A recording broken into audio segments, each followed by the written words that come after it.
ka-chupos! Hello mga ka-chupos, at nandito na nga ulit tayo sa unboxing. At syempre, ang i-unbox natin si Freerin.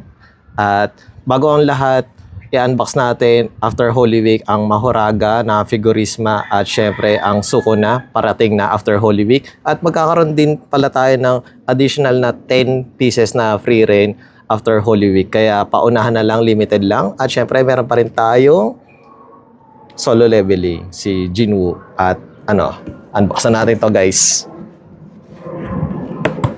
Fresh from Japan to. Siyempre, authentic. Ito ang ating stuff at ang ating base. Yan, kitang-kita nyo naman. Brand new na brand new. At sealed pa. Ito yung buhok. Then next naman natin,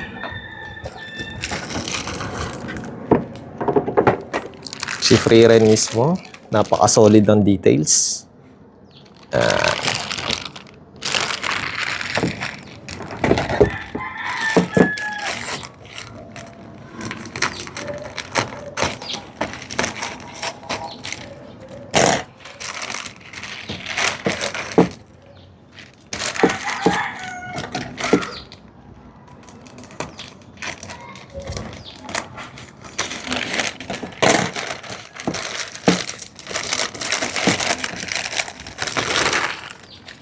Kakatapos lang ng season to nito eh. Maganda, solid din. Medyo mahigpit ang kanyang loob. Yan.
Okay. Yan. At lalagay na lang natin ang kanyang extension hair. Oops. Wait lang. Madulas talaga kanyang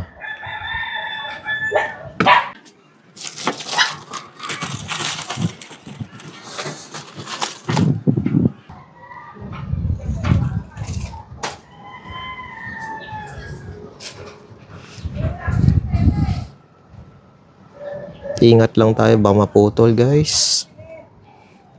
Masyadong nakakatakot dahil manipis. At yan na. Meron na tayong Freerin Journey and Beyond.